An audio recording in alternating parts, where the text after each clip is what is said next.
నా business idea ఫ్యామిలీకి చెప్పి ఎలాగైనా తొందరగా స్టార్ట్ చేయాల్సిందే. బావా ఒకసారి వస్తారా? శ్రీజ త్వరగా రా. అశ్విని నువ్వు కూడా. సూర్య చెప్పు. ఏంటండి? రండి రండి కూర్చోండి. Important matter. అందరూ జాగ్రత్తగా వినండి. నేను ఎప్పటి నుంచో మీకు బిజినెస్ ఐడియా చెప్దాం అనుకుంటున్నా. అదే పెద్ద రెస్టారెంట్. మంచి ఐడియా సురేష్, ఇది మనం స్టార్ట్ చేద్దాం. మాకు తెలిసిన వాళ్ళు కూడా ఉన్నారు, మన రీసెంట్ కూడా స్టార్ట్ చేసినారు. పెద్ద ప్లానింగే. ఈ రెస్టారెంట్ ఎలాగైనా సక్సెస్ చేయాలి. ఓకే, మనం ఫస్ట్ బ్యాగ్స్ తీసుకుని రెస్టారెంట్ కావాల్సిన ఐటమ్స్ అన్ని తీసుకొచ్చేద్దాం. పెద్ద ప్లానింగే. ఏరి వెళ్ళు.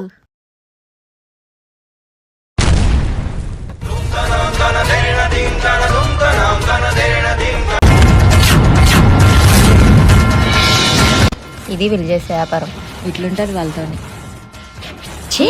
సమంత అనుష్క పోయి వీళ్ళని నమ్మాం.